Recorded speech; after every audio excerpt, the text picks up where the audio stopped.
Dear students, Assalamu alaikum.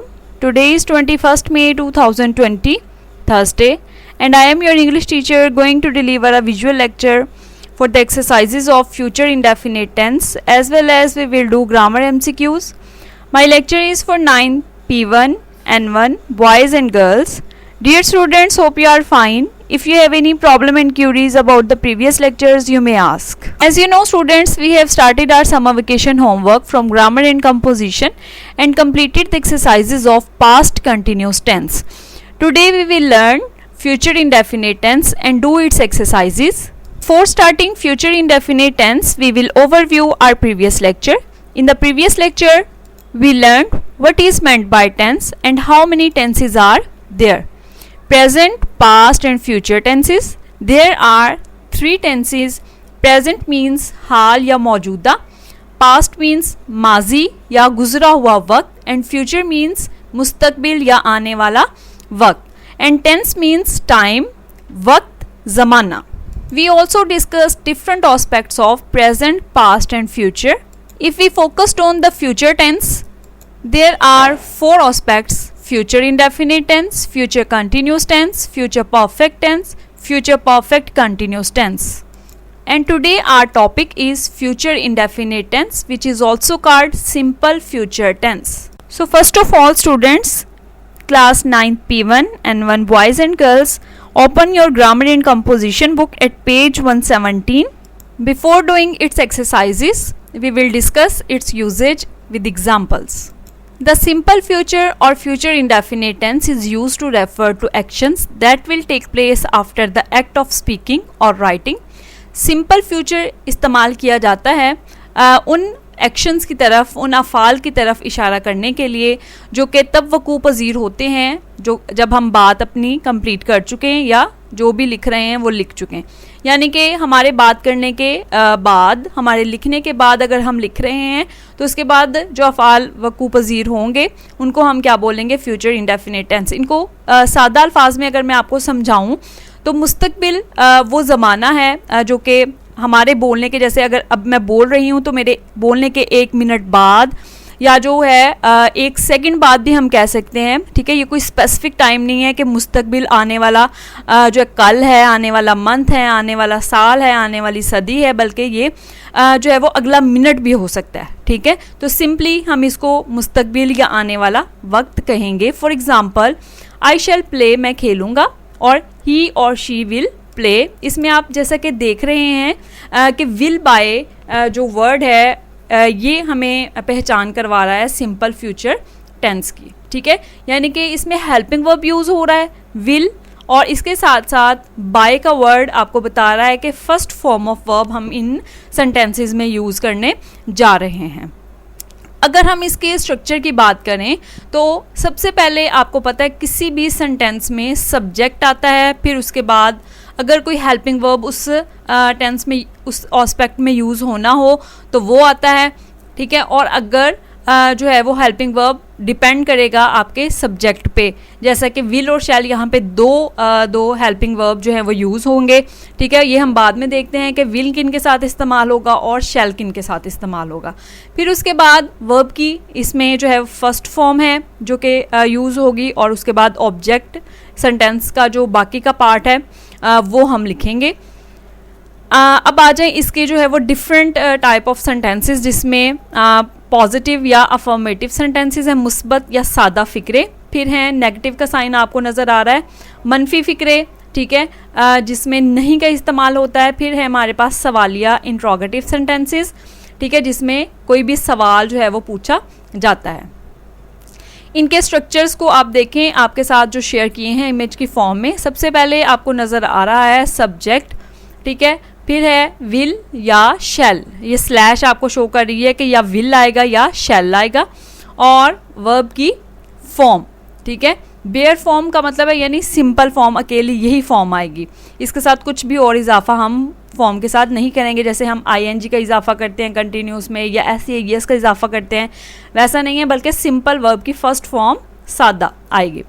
ये हो गए हमारे सिंपल या जो है वो अफर्मेटिव सेंटेंसेस. उसके बाद आ जाए नेगेटिव सेंटेंसेस पे, मनफी फ़िक्रों पे.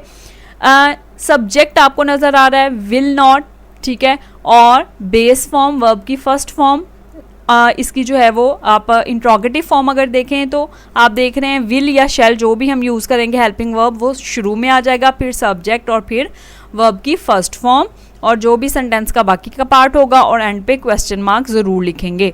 एग्जाम्पल्स इसकी देख लें। Example, I will go to Thailand, ठीक है, आप देख रहे हैं सब्जेक्ट है आई, फिर है विल यूज़ हुआ, फिर गो फर्स्ट फॉर्म ऑफ वर्ब और फिर बाकी का सेंटेंस का पार्ट। इसी तरह से आई विल नॉट, आपको वर्ब की फॉर्म और जो है वो इसके साथ साथ हेल्पिंग वर्ब के दरमियान नॉट नज़र आ रहा है, फिर उसके बाद हम बाकी सेंटेंस का पार्ट कंप्लीट करेंगे। इसी तरह से अगर इंट्रोगेटिव सेंटेंसेस है हमारे पास तो विल या शैल जो है वो हम शुरू में लिखते हैं, फिर सब्जेक्ट और फिर वर्ब की फर्स्ट फॉर्म या बेस फॉर्म, और उसके बाद जो है वो सेंटेंस का बाकी का पार्ट कंप्लीट हम करते हैं।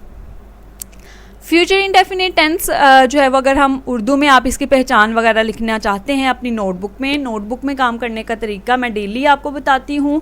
जब भी हम कोई टेंस करते हैं या उसकी कोई भी जो है वो आगे टाइप या ऑस्पेक्ट करते हैं कि आपने बेटा करना क्या है, सबसे पहले जो है वो अपनी नोटबुक आपने रेडी जो करनी है तो उसका पेज आप मार्जिन लाइन उस पर ड्रॉ करें, डेट मेंशन करें आज की, ठीक है, टॉपिक लिखें, हेडिंग प्रॉपर दिया करें, मार्कर का पेन का इस्तेमाल ब्लू जो है वो ज़रूर करें, ठीक है, बॉल पॉइंट आपने यूज़ नहीं करनी, ठीक है, ये मैं आपको बार बार बताती हूँ कि पेन का इस्तेमाल नीटली काम करें, ब्लू मार्कर ब्लू पेन, ताकि आपको आदत हो जाए क्योंकि आपके बोर्ड एग्जाम्स में भी यही दोनों चीज़ें इस्तेमाल होती हैं, ठीक है। फिर आपने जो है वो हेडिंग में लिखना है future indefinite tense, future indefinite tense future मुस्तकबिल, ठीक है, इंडेफिनिट मतलब और टेंस मीन्स ज़माना, ठीक है, और इसकी पहचान आप लिखें उर्दू में फेल मुस्तकबिल मतलब की निशानी है गा गी और गे, यानी फ़िक्रे के आखिर पे गा गी और गे आता है।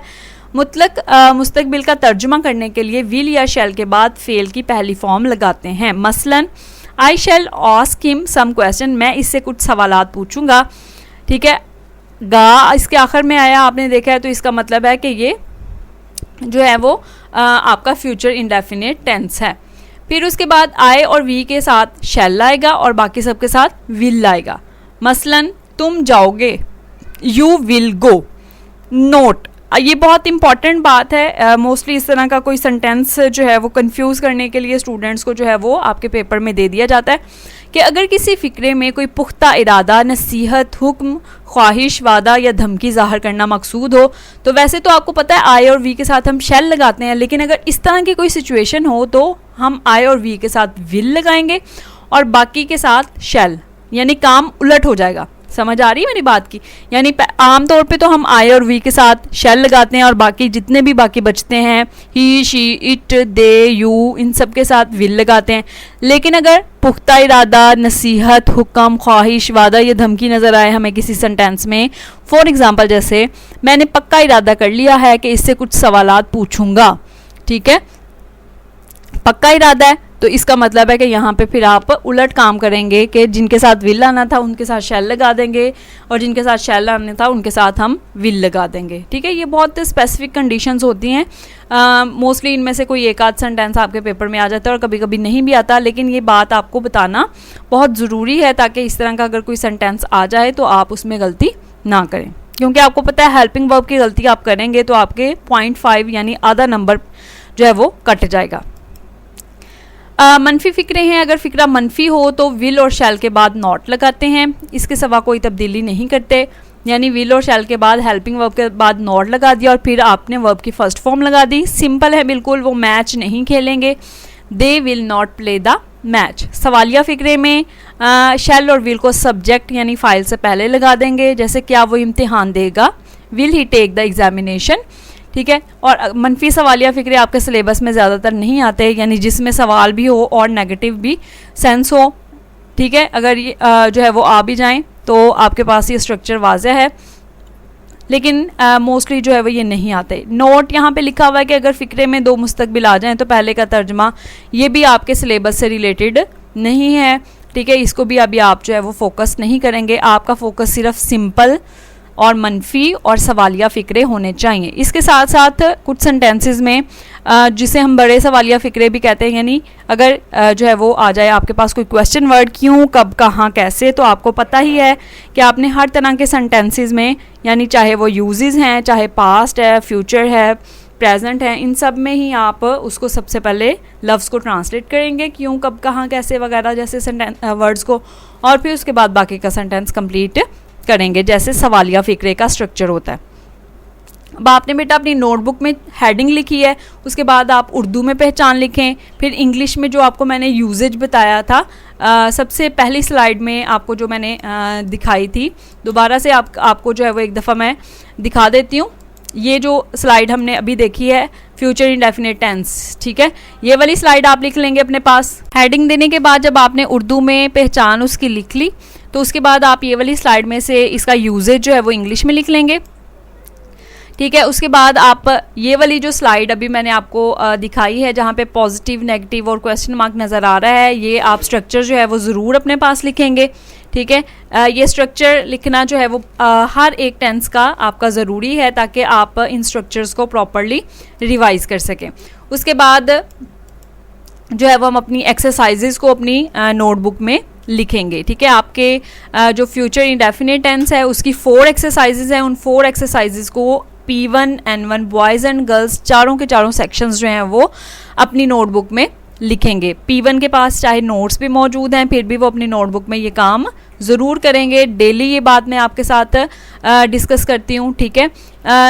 आपने नोटबुक कैसे रेडी करनी होती है, ये बात मैं आपको इसलिए बताती हूँ बेटा, ताकि आप जो है वो नीटली और अच्छे तरीके से काम कर सकें, कोई भी किसी किस्म की कन्फ्यूजन ना हो, ठीक है। अब एक्सरसाइजेज को देख लेते हैं हम। फर्स्ट सेंटेंस है हमारे पास, मुसाफिर सुबह सामान बांध लेंगे। मुसाफिर द पैसेंजर्स, ठीक है। और आपको पता है सब्जेक्ट के बाद हेल्पिंग वर्ब यूज़ होना है, ये प्लूरल है इसलिए विल आएगा।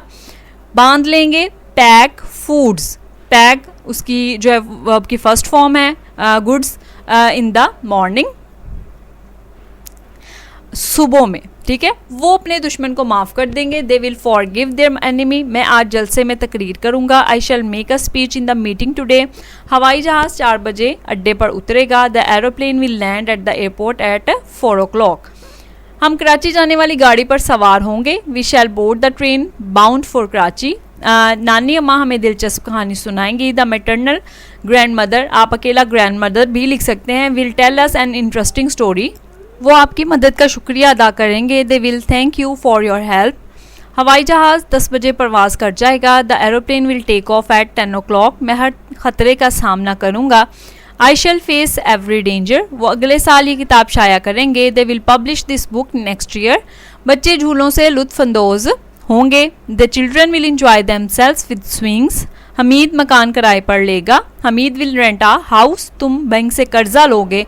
You will take loan from a bank, वो अच्छे बुरे दिनों में हमारा साथ देंगे। They will stand by us through thick and thin, आपका बेटा मेरे साथ सफ़र करेगा। Your son will travel with me. अगली एक्सरसाइज देखें, हम तुम्हारा इंतज़ार करेंगे। We shall wait for you, सिर्फ चंद लड़के इम्तिहान देंगे। Only a few boys will take examination, हमारी बहादुर फौज दुश्मन के किले पर कब्जा करेगी। Our brave army will capture the fort of the enemy, ये टीम मैच हार जाएगी। This team will lose the match. अमीर गरीबों की मदद करेगा। The rich will help the poor, उस्ताद अपने शागिर्दों की रहनुमाई करेंगे। The teachers will guide their people, तुम्हारी सहेली तुम्हारे लिए परेशान होगी। Your friend will be worried about you, नौकर बाजार से ताज़ा अंडे खरीदेगा। The servant will buy fresh eggs from bazaar, मेरा भाई मुझे तोहफा देगा। My brother will give me a gift. लड़कियां स्वेटर बुनेंगी। The girls will knit sweaters, इसका बाप इसके लिए नया मोटरसाइकिल खरीदेगा। His father will buy a new motorcycle for him. चीन हमेशा पाकिस्तान का साथ देगा। China will always stand by Pakistan, हम पाकिस्तान से मोहब्बत करेंगे। वी शैल लव पाकिस्तान, वो वतन का वफादार साबित होगा। He will prove himself loyal to the country, हर पाकिस्तानी पाकिस्तान के लिए जान कुर्बान करेगा। Every Pakistani will lay down his life for Pakistan.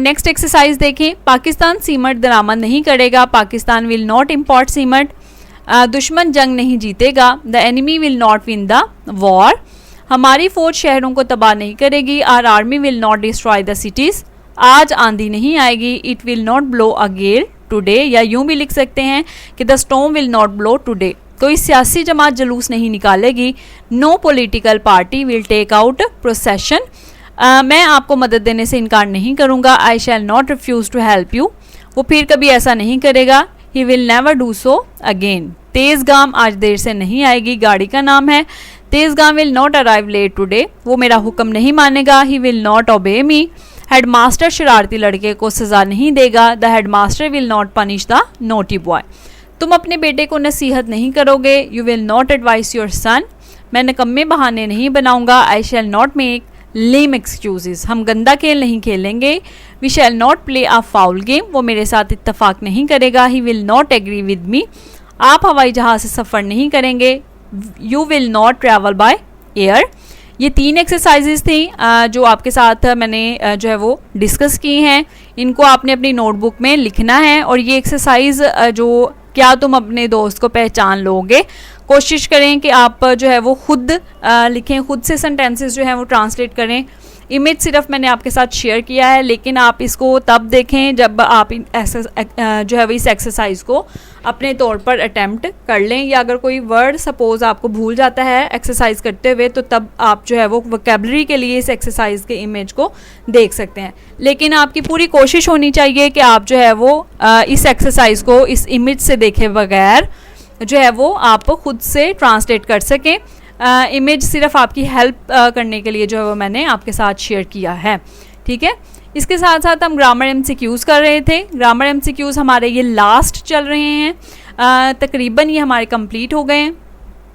जितने भी प्रीवियस बोर्ड एग्ज़ाम्स के ऑब्जेक्टिव पार्ट में ग्रामर एमसीक्यूज़ थे, हमने वो सारे के सारे डिस्कस कर लिए हैं। इंशाल्लाह ताला आपके जो है वो इन्हीं में से एमसीक्यूज़ आपके पेपर में आएंगे। P1 के पास ये नोट्स मौजूद हैं, N1 ने की बना ली है सारी, ठीक है। जैसे ही आप स्कूल वापस आएंगे इंशाल्लाह, तब आपके साथ जो है वो ये नोट्स मैं आपको हैंड ओवर करूँगी। 1 से 135 तक हमने तकरीबन हर एक MCQ को जो है वो इंडिविजुअली डिस्कस किया है।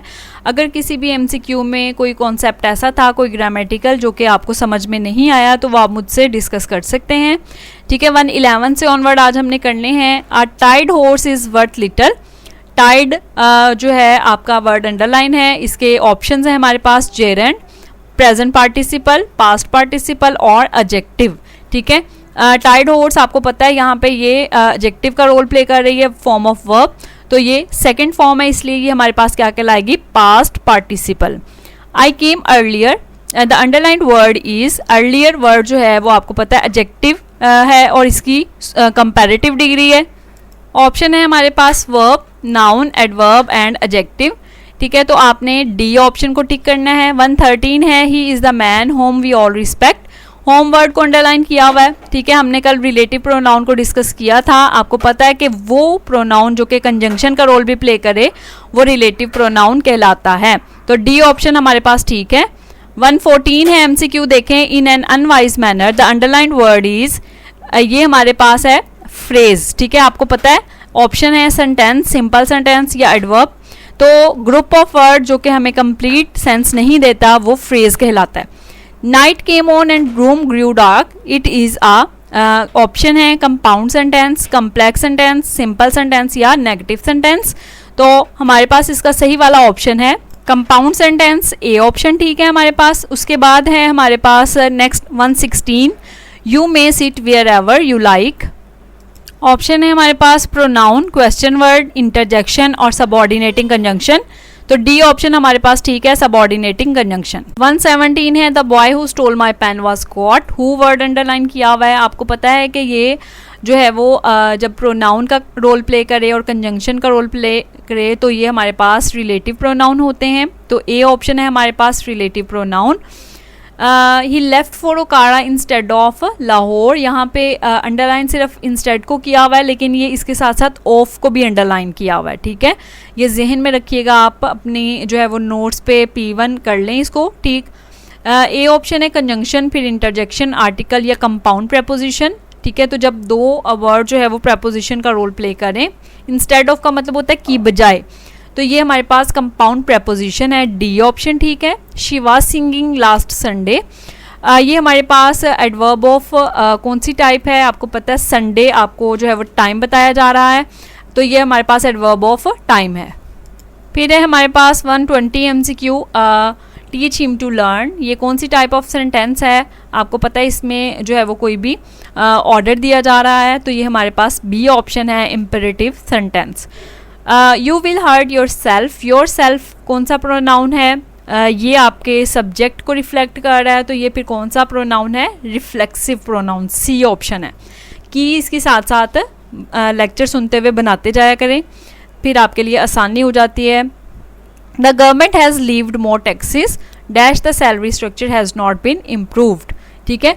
हमारे पास यहाँ पे हमने कौन सा इनमें से जो है वो वर्ड यूज़ करना है, the government has levied more taxes, government ने मज़ीद टैक्सेस लगाए हैं, लेकिन बट का वर्ड यहाँ पे आएगा, but the salary structure has not been improved. You disappointed me, ये क्या है, फ्रेज़ है, क्लॉज है, कंजंक्शन है या डिपेंडेंट क्लॉज है हमारे पास, तो ऑप्शन हमारे पास जो ठीक है क्लॉज बी ऑप्शन ठीक है। आपको मैंने बताया था कि वो ग्रुप ऑफ वर्ड जो कि अपना सब्जेक्ट रखता हो लेकिन फिर भी हमें कंप्लीट सेंस ना दे, वो क्लॉज कहलाता है। The laughing lady is living, laughing word यहाँ पे एडजेक्टिव का रोल प्ले कर रहा है, हंसती हुई औरत, डी ऑप्शन ठीक है। 125 देखें, why don't you go along with your brother, तो अलॉन्ग विद के साथ, ठीक है। तो ये हमारे पास आर्टिकल है, प्रपोजिशन है, एडवर्ब है या एडजेक्टिव है। प्रपोजिशन है ये दो नाउन या प्रोनाउन के रिलेशन या पोजीशन को आप जो शो करे। Chiragdin is admired for his valour, valour word यहाँ पे क्या है, बहादुरी होता है इसका मतलब। एब्स्ट्रैक्ट नाउन, कंक्रीट प्रोनाउन या नाउन क्लॉज, तो आपको पता है एब्स्ट्रैक्ट नाउन जो है वो फिजिकल एग्जिस्टेंस जो नहीं नाउन रखते, कोई क्वालिटी हो, खूबी हो, उसको कहते हैं, तो ये ए ऑप्शन हमारे पास ठीक है। उसके बाद आ जाएं आप बेटा जो है वो 127 पे, you will hurt yourself, ये दोबारा से रिपीट हुआ है। योर सेल्फ आपको पता है कि रिफ्लेक्ट कर रहा है अपने सब्जेक्ट यानी यू को, तो ये हमारे पास सी ऑप्शन ठीक है। उसके बाद है आई टुक हर लाइफलेस आर्म, लाइफलेस बेजान, तो ये आर्म के लिए यहाँ पे एडजेक्टिव का रोल प्ले कर रहा है वर्ड, डी ऑप्शन ठीक है। Media helps people to share knowledge, to share आपको पता है वो फर्स्ट फॉर्म ऑफ वर्ब जो कि मेन वर्ब के अलावा किसी सेंटेंस में मौजूद हो और मोस्टली टू के साथ हो, तो वो इन्फिनेटिव कहलाती है, तो डी ऑप्शन हमारा ठीक है। 130 है, at this point in time Allah raised a prophet, इन का वर्ड यहाँ पे क्या काम कर रहा है, आपको पता है इन ऑन एट वगैरह सारे प्रेपोजिशन हैं, तो सी ऑप्शन हमारा ठीक है। I have work which I must do, ठीक है, विच आई मस्ट डू, ये वर्ड जो है ये जो है वो हमारे पास ग्रुप ऑफ वर्ड क्या रोल प्ले कर रही है, मेन क्लॉज है, सबऑर्डिनेट है, एडजेक्टिव क्लॉज है या फिर एडवर्ब है। तो जब भी कोई क्लॉज जो है वो क्वेश्चन वर्ड से शुरू हो वो एडजेक्टिव क्लॉज होगी, सी ऑप्शन हमारे पास ठीक है, adjective clause. Drug addiction is a very serious threat, very serious word को अंडरलाइन किया है हमारे पास, तो ये हमारे पास जो है वो संगीन एडजेक्टिव है। फिर उसके बाद है फिर है you will hurt yourself, ये अगेन रिपीट हो गया है हमारे पास सेंटेंस, ठीक है, तो इसमें आपको पता है ऑप्शन हमारे पास ठीक है जो है वो रिफ्लेक्सिव का B option. Teach him to learn, this is a dash sentence, ठीक है, ये हमारे पास इम्पेरेटिव सेंटेंस है, डी ऑप्शन ठीक है। This is very informative seminar, informative word आपका अंडरलाइन है जो कि एडजेक्टिव है यानी ये सेमिनार को डिस्क्राइब कर रहा है वर्ड। अच्छा, ये हमारे पास 135 135 जो है वो स्टेटमेंट्स थी, एमसीक्यूज थे ग्रामर से रिलेटेड जो कि हमने आज कंप्लीट कर लिए हैं। इनकी की आई होप आपने जो है वो एक जगह पे बना ली होगी सारी, इनको आपने जो है वो अच्छी तरीके से प्रिपेयर करना है। आपका ग्रामर वाला पोर्शन कंप्लीट हो चुका है, सिनोनिम और स्पेलिंग वाला पोर्शन भी हाफ आपका एनुअल पेपर के लिए कंप्लीट हो चुका है, तो आपने एनुअल पेपर की तैयारी समझ के बेटा इनको प्रिपेयर करना है, ठीक है। और दूसरी बात ये कि कल से इंशाल्लाह हम अपने जो है वो वर्ब से रिलेटेड एमसीक्यूज शुरू करेंगे इंशाल्लाह। उसमें आपको पता है कि आपका जो ऑब्जेक्टिव पार्ट है 19 मार्क्स का 19 नंबर का, उसमें 5 मार्क्स के जो है वो सबसे पहला पोर्शन फॉर्म्स ऑफ वर्ब से रिलेटेड होता है। हमारा जो फर्स्ट टर्म का सिलेबस था जिसमें से हमने प्रेजेंट, पास्ट और फ्यूचर का इंडेफिनेट और कंटिन्यूस करना था, उसमें से सिर्फ एक एस्पेक्ट हमारा यानी फ्यूचर कंटिन्यूस रह गया है, और कल इंशाल्लाह हमने अपने लेक्चर में उसको कंप्लीट कर लेना है। और इसके साथ साथ हमने इन 6 एस्पेक्ट्स के यानी प्रेजेंट इंडेफिनेट और जो है वो present continuous, past indefinite, past continuous, future indefinite और फ्यूचर कंटिन्यूस, इन 6 के हमने जो MCQs हैं उनको भी हमने कंप्लीट करना है। आपके साथ जो इमेजेस मैं फॉर्म्स ऑफ वर्ब वाले शेयर करूँगी उसमें से मार्क किए हुए होंगे सिर्फ इन टेंसेस से रिलेटेड जिनको आपने तैयार करना है। ठीक है, डायरी बेटा आपने अपनी डायरी में नोट डाउन कर लेनी है। हमने ट्रांसलेशन एक्सरसाइजेज की हैं 3 डिस्कस, और एक को मैंने आपसे कहा है कि आपने एज अ होमवर्क करना है, खुद अपने तौर पर खुद अटेम्प्ट करेंगे उसको जो है वो तो आपके लिए वो आसानी हो जाएगी। आपकी हेल्प के लिए मैंने सिर्फ इमेज जो है वो शेयर किया है। इसके साथ साथ हमने ग्रामर MCQs आज कंप्लीट किए हैं 1 से 135 तक।